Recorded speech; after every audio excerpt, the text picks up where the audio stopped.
사랑의 하나님, 이 시간 주님의 임재를 초청합니다. 우리 모임 가운데 하나님 나라로 임하시며 오늘도 말씀으로 우리를 인도하여 주시고 열방을 향해 기도할 수 있도록 성령을 위로부터 충만히 내려 주옵소서. 감사드리며 살아계신 예수님의 이름으로 기도드립니다. 아멘. 할렐루야, 반갑습니다.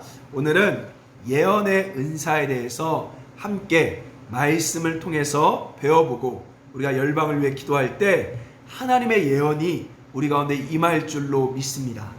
자, 먼저 여러분, 성경이 말하는 예언은 무엇일까요? 개인이 알고 싶은 것이나 미래의 일을 점치는 예언은 성경의 예언이 아닙니다. 왜냐하면 하나님께서는 이러한 점치는 것을 금지하셨습니다. 신명기 18장 11절 말씀을 보면 진언하는 자, 신접하는 자, 박수, 혼백 이런 것을 금한다 라고 말하고 있습니다. 진언이란 주문을 외우는 자, 신접하는 사람은 귀신에게 물어보는 자, 또 박수와 혼백은 사람의 영혼에게 물어보는 것을 하나님은 반드시 금지했다는 거죠. 간혹 어떤 분들이 이렇게 말할 수 있습니다. 목사님, 우리는 귀신에게 물어보는 것이 아니라 예수님의 이름으로 하나님께 물어보고 있습니다 라고 말할 수 있죠. 그런데요 여러분, 예레미야 14장 14절 말씀에 보면요, 우리 한번 찾아볼까요?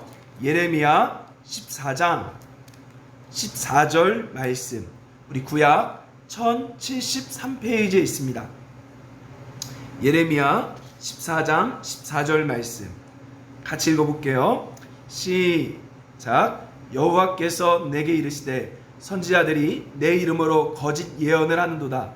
나는 그들을 보내지 아니하였고 그들에게 명령하거나 이르지 아니하였거늘 그들이 거짓 계시와 점술과 헛된 것과 자기 마음의 거짓으로 너희에게 예언하는도다. 자, 뭐라고요? 예수님의 이름으로도 이런 거짓 예언을 할 수 있다는 거죠. 여기서 말하는 거짓 예언이란 없는 말을 만들어내는 가짜의 말이 아니라 바로 거짓 영에게 붙잡힌 예언들, 때로는 귀신같이 맞힐 수 있어요. 예수님의 이름으로 이런 거짓 예언들을 할 수 있다는 것입니다.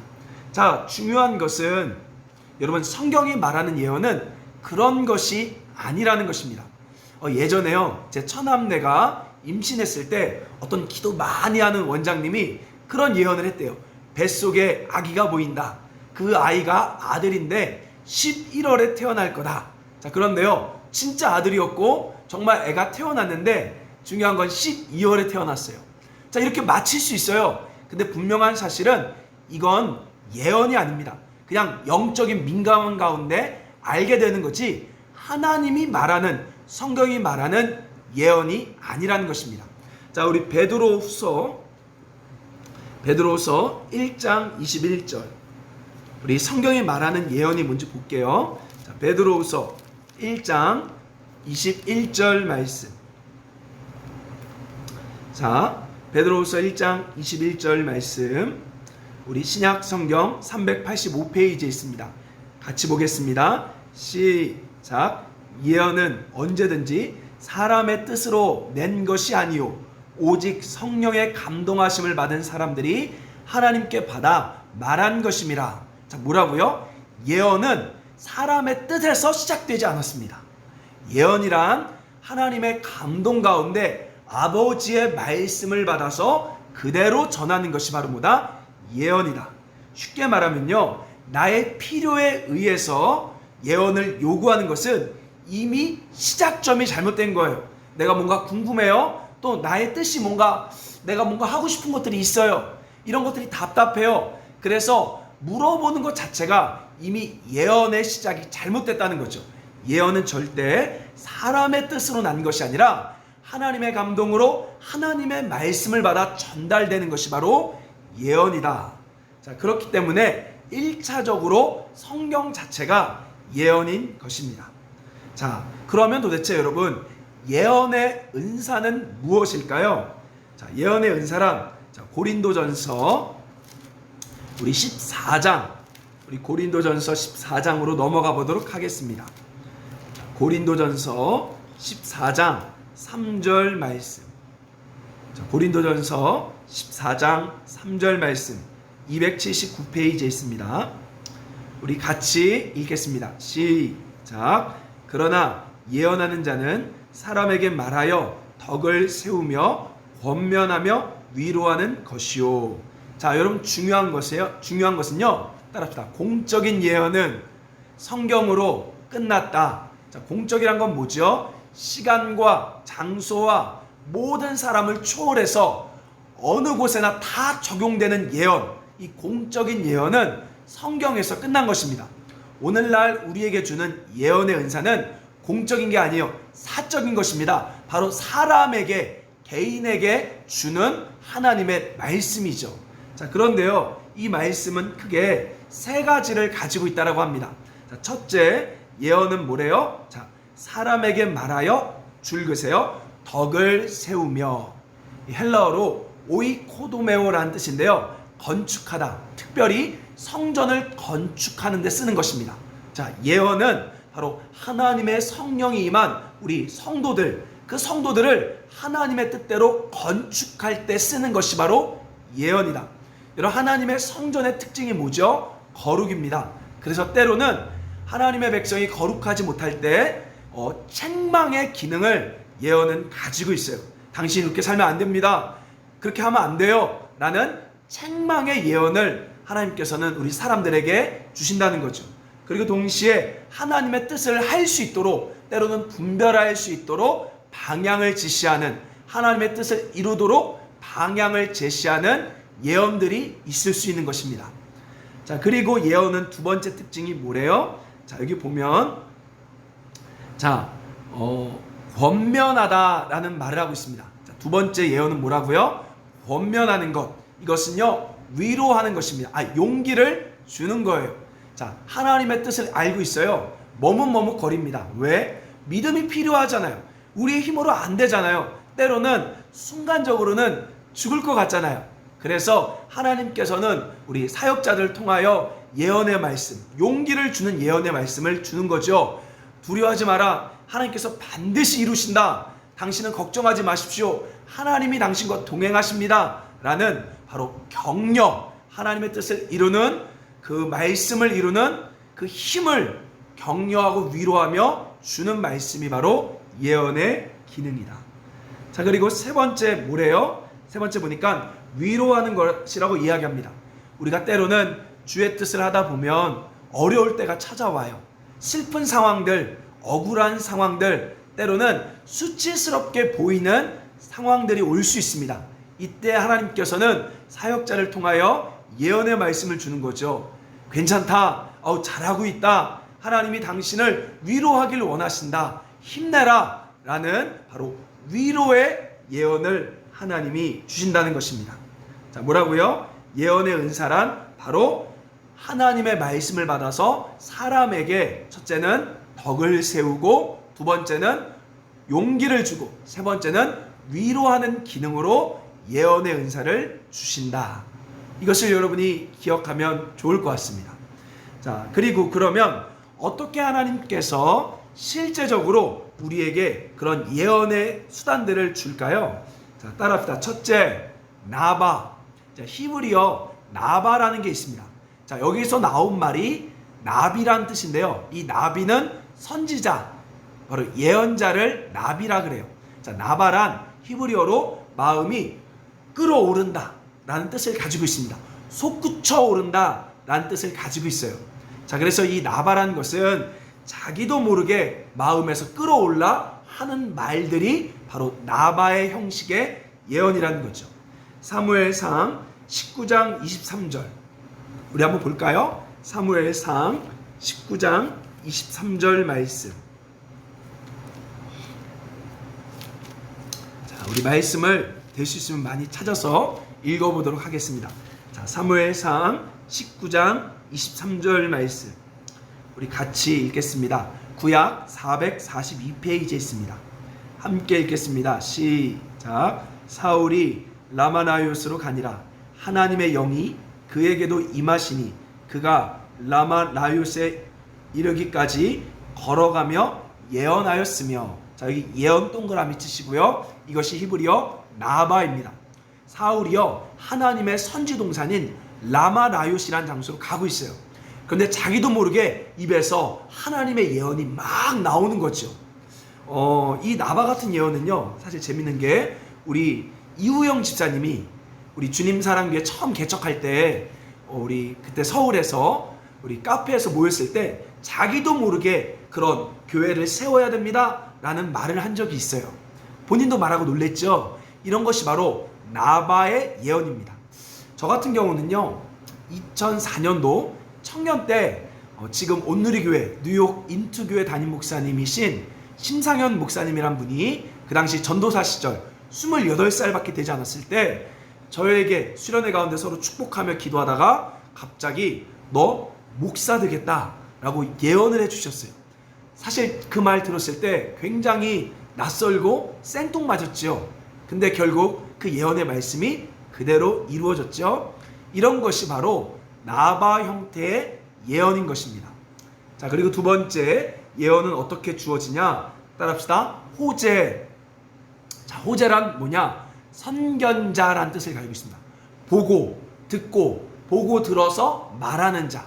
나바는 자기도 모르게 말하는 것이라고 하면 호재란 보면서 그 의미를 해석해서 말하는 기능을 말해요.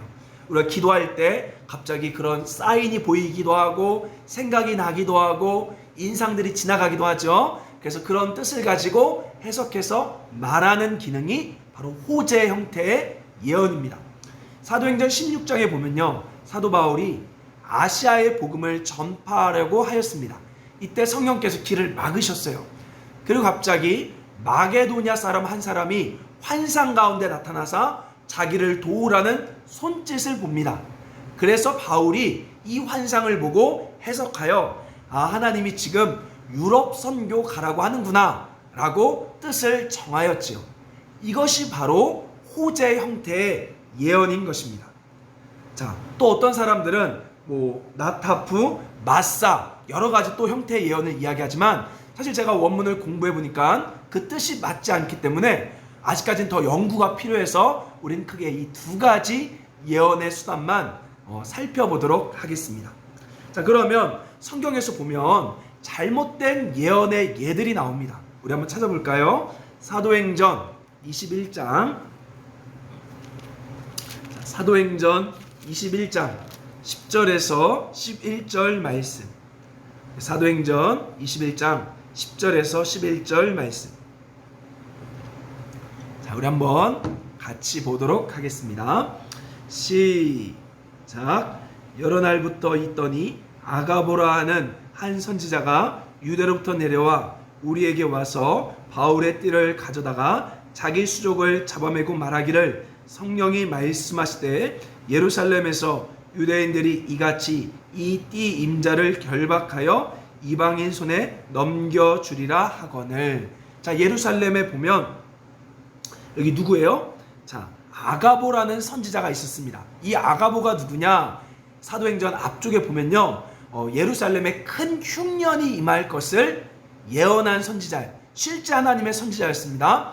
그가 지금 사도 바울을 향해서 이렇게 이야기합니다. 당신은 조만간 유대 사람들에게 붙잡힐 것입니다 라고 성령이 저에게 알려주셨습니다 라고 이야기해요. 그런데 중요한 것은 그 예언은 맞았어요. 근데 바울이 그 말을 듣고 또 주변에 많은 사람들이 그 말을 듣고 바울에게 예루살렘으로 가지 말라고 막습니다. 이때 바울이요, 가슴이 메이면서 말해요. 나는 그거 알고 있다. 나 죽을 각오하고 예루살렘에 간다. 하나님의 뜻을 막지 마라 라고 바울이 말했습니다. 자, 뭘 말합니까? 지금 이 아가보가 한 예언은 맞는 말이에요. 그러나 사도 바울의 사역에 덕을 세우는 데는 아무런 도움이 되지 않았다는 거죠. 어찌 보면 하나님께서 이 아가보에게 이런 환상을 통해서 아마 바울에게 이렇게 말했어야 될 거예요. 하나님께서 이런 결박을 보여주셨는데 그럼에도 불구하고 하나님이 당신과 함께 하십니다. 두려워하지 마십시오 라고 말했어야지 바로 이 아가보의 예언이 덕을 세우는데 도움되지 않았을까? 우리는 그렇게 생각해 볼 수 있는 것입니다. 그러므로 예언은 점쟁이 마냥 뭔가 마치는 것이 예언이 아니라 바로 하나님의 마음을 받아, 말씀을 받아 그 사람을 빌딩업, 하나님의 사람으로 세워주고 아버지의 뜻이 이루어지도록 격려하고 위로하는 것이 바로 참된 올바른 예언임을 여러분이 아셔야 하는 것입니다. 자, 그러므로 따라합시다. 예언은 하나님의 뜻을 이루기 위한 여정 속에 주어진다. 이게 중요해요. 뭐라고요? 예언은 하나님의 뜻을 이루기 위한 여정 속에 주어진다는 거죠. 자, 쉽게 말하면 하나님의 뜻과는 아무 상관없는 삶을 살고 있어요. 갑자기 사업이 어려워요. 뭐가 힘들어요. 그래서 물어본다라는 것은 바로 예언과는, 성경이 말하는 예언과는 아무런 관련이 없는 거죠. 자, 여러분, 그러면 물어보는 게 잘못했을까요? 아닙니다. 우리는 이렇게 물어볼 수 있어요. 때로는 하나님 뜻을 행하고 있어요. 근데 뭔가 길이 막혔습니다. 이때 다시 한번 하나님, 제가 어떻게 해야 합니까? 순종 가운데 물어보는 거죠. 누구를 만나야 합니까? 라고 물어볼 수 있어요. 아니면 정말 하나님의 일을 하고 싶은데 도저히 모르겠어요. 그래서 아버지, 또 때로는 하나님의 사람들에게 저에게 기도해 주세요. 제가 뭘 해야 될지 모르겠어요. 하나님 뜻대로 순종하고 싶어요. 라고 물어볼 수 있는 거죠. 그때 하나님이 허락하사 예언을 주실 수도 있는 거죠. 자, 그런데 이런 순종의 흐름이 아니라 개인적인 궁금함, 개인적인 막힘, 또 때로는 그냥 전마냥 마치는 것, 이런 것들은요, 거짓 영에 노출될 가능성이 굉장히 많습니다. 자, 여러분 잘 들어보세요. 사실 유치원 선생님들은요, 아이들을 보면 그 아이들의 대략 상황과 또 가정의 형편을 알고 있습니다. 왜요? 수많은 경험 가운데 알게 되는 거예요. 자, 반대로 또 다른 예로 목회자 역시 마찬가지입니다. 때로는 기도를 많이 하고 또 하나님의 사역을 많이 하고 여러 사람을 만나요. 그러면 때로는 영이 예민해서 그 사람의 문제들, 또 그 사람의 어느 정도의 달란트와 환경들을 볼 수가 있어요. 알아지는 경우들이 많이 있습니다. 자, 이것은 바로 영의 센스예요. 저도 사실 많진 않지만 어느 경우 때는요, 저 사람의 것들이 알아지는 경우들이 많이 있어요. 자, 그런데 중요한 것은 맞히죠. 이렇게 얘기하면 맞춰요. 자, 따라합시다. 그런데 그 영의 센스에는, 따라합시다, 이루시는 하나님의 약속은 없습니다. 이게 중요해요. 문제를 맞힐 수는 있어요. 근데 하나님이 책임지는 약속은 거기에는 없다는 거예요. 그런 점에는 하나님이 책임지는 약속의 성취가 없는 것입니다. 여러분 잘 들어보세요. 하나님이 진짜 말하시면요, 따라합시다, 반드시 이루십니다. 우리는 그동안 수많은 하나님의 음성을 들어왔어요. 또 기도를 받았습니다. 근데요, 이루어지지 않는다라는 것은, 사실 그것은 하나님의 예언이라기보다는 단순히 그냥 영의 센스 가운데 알아지는 차원이지 예언이 아닙니다. 하나님의 예언은 반드시 성취돼요. 아버지의 뜻 가운데 반드시 성취됩니다. 자, 여러분 그러면 생각해 보세요. 하나님이 이루시는 그 약속을 받고 싶지 않습니까? 그냥 알아지는, 그냥 아는 점이 아니라 하나님이 진짜 말하시고 이루시는 기적을 경험해 보고 싶지 않으세요? 그래서 우리는 이제 거짓 예언 이런 것을 묻는 것이 아니라 하나님의 뜻을 계속해서 구해야 하는 것입니다. 에스겔서 14장 10절 말씀. 자, 에스겔서 14장 10절 1168페이지 에스겔서 14장 10절 말씀 같이 읽겠습니다. 시작. 선지자의 죄악과 그에게 묻는 자의 죄악이 같은즉 각각 자기의 죄악을 담당하리니. 아주 무서운 말합니다.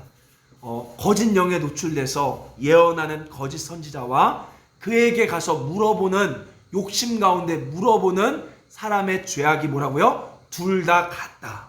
여러분, 하나님의 이 무서운 말에 우리는 두려워 떨어야 합니다. 그래서 저 역시도 그냥 영의 센스가 아니라 하나님이 말한 대로만 말해야 되고, 그냥 제가 뭔가 선지자가 된 것 마냥 영의 센스로 말해서는 안 되는 거예요. 그리고 동시에 자꾸 뭔가 답답하고 궁금해서 자꾸 사람들에게 또 때로는 저에게 찾아와서 물어보셔도 안 됩니다. 전 몰라요. 정직하게 전 몰라요. 하나님만 아십니다. 자, 그래서 여러분이 이 사실을 꼭 기억해야 합니다. 자, 그래서 하나님 앞에서 예배하고 순종하려 할 때, 또한 이웃을 사랑해서 그를 위해 중보할 때 따라합시다. 예언의 은사는 자연스럽게 주어집니다. 자, 뭐라고요?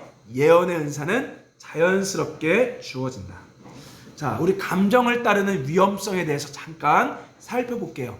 하나님께서 믿지 않는 자들을 믿게 하시려고 초창기 때 아주 강력하게 또 감정과 또 환경을 이끄시는 경우들이 있습니다. 저 역시도 마찬가지였어요. 저도요, 진짜 성경을 볼 필요가 없을 정도로 하나님이 그냥 다 말해준다라고 생각하는 일들이 있었습니다. 그리고 실제 그대로 된 경우도 많아요. 자, 근데 지금은 그렇게 말씀하지 않으세요. 거의 말하지 않습니다. 왜 그럴까요? 하나님은요, 우리 가운데 공동체를 통하여 함께 세워지길 원하십니다. 그래서요, 이제는 공적으로 많이 말씀해 주세요. 여러분이 성경 말씀을 많이 알고 또 서로를 분별하는 믿음의 동역자와 함께 사역하면요, 사실 음성을 듣기보다 그냥 알아지는 경우들이 굉장히 많습니다. 여러분 이걸 잘 들으셔야 돼요. 많은 사람들이요, 자꾸 제가 뭔가 한번 기도해 볼게요 하고 뭔가 이게 느낌이 와야지만 움직이시는 분들이 있는데 이거 아주 위험합니다. 그러면요, 느낌 안 와요. 그럼 평생 기다리고만 있다가 하나님의 약속이 성취되지 않습니다. 그러므로 여러분이 말씀과 가까이 하며 함께 공동체 속에서 사역하며 분별하셔야 되는 거예요. 자, 따라합시다. 불확실한 미래를 알려하지 말고 오늘 주어진 하루에 순종하자. 그러면 하나님께서 하나님의 때에 알게 하실 것입니다. 또한 이웃과 열방을 나의 일처럼, 나의 가족처럼 끌어안고 기도할 때 하나님께서 반드시 그 마음을 부어주실 것입니다. 제가 한 12, 13년 전에 골방에서 지금은 많이 그런 기도 못했는데 열방을 위해 기도했어요. 아마 제 아내도 아실 겁니다. 알 거예요, 제 아내도. 우리가 특별히 중동 지역과 또 이렇게 여러 나라를 위해서 기도했던 적이 있습니다. 이때 하나님께서 그냥 중보하는 가운데 어느 날 이 중동에 많은 회심과 부흥을 주실 것이다 라는 그냥 하나의 깨달음을 준 적이 있어요. 그리고 여러분 실제로 이 중동 가운데 많은 역사들이 일어나죠. 이건 저만 하는 것이 아니라 중보했던 많은 자들이 하나님께서 알게 하시는 경우들이 많은 것입니다. 그러므로 여러분 예언자가 되려 하지 마시고 중보자가 되십시오. 또한 예언자가 되려 하지 마시고 예배자가 되십시오. 그러면 하나님께서 아주 놀라운 예언을 통해서 많은 열방이, 많은 영혼들이 주께 돌아오는 기적을 저와 여러분의 삶에 보여주실 줄 믿습니다. 아멘. 우리 함께 같이 이렇게 기도하도록 하겠습니다. 우리 먼저 같이 기도할 것은 하나님, 자꾸 뭔가 알려하는 호기심을 내려놓고 하나님을 구합니다. 하나님 앞에 서겠습니다. 하나님, 정말 저의 주인 되어 주시고 다스려 주옵소서. 우리 한번 이 시간 같이 먼저 우리 안에 모든 지적 호기심을 내려놓고 하나님의 뜻을 구하길 원한다고, 주님을 원한다라고 우리 고백하며 나아갑시다. 함께 우리 기도하겠습니다. 사랑의 하나님 아버지, 감사합니다. 우리가 오늘도 말씀을 통하여 우리가 때로는 답답한 환경, 또 나의 미래를 알고 싶어 때로는 점이라는 거짓 예언들을 좋아하고 그런 것들을 쫓아갔음을 하나님 회개합니다. 이 시간 이제 더 이상 그런 지적인 호기심, 하나님 그런 것들을 내려놓고 정말 하나님의 뜻 안에만 서 있길 원합니다. 하나님, 저의 미래를 알고 싶지 않습니다. 하나님의 뜻만 알고 싶습니다. 하나님, 저의 인생, 우리 가족의 미래를 알고 싶지 않습니다. 하나님, 지금 원하시는 당신의 마음을 알길 원합니다. 하나님, 우리 주님 사랑교회의 미래, 우리 한국의회나무의 미래, 앞으로 나아가야 될 방향, 이런 것을 원하지 않습니다. 하나님, 지금 당신의 마음이 어디 있는지, 하나님 어떤 생각을 하고 계신지 당신의 마음을 알길 원합니다. 하나님, 주님이 어디에 울고 계신지 알기 원합니다. 하나님, 나의 답답한 것들을 해결하기 위해서 뭔가 구하는 것이 아니라 주님이 울고 있는 영혼, 주님이 울고 있는 그 땅에 나도 동일하게 마음 쏟길 원합니다. 하나님, 이 시간 주님 마음을 주옵소서. 주님의 마음을 주시옵소서. 주님 마음 주옵소서. 하나님, 우리 성도들에게 정말로 진정한 예언의 은사들을 부어주세요. 그래서 하나님, 정말로 하나님과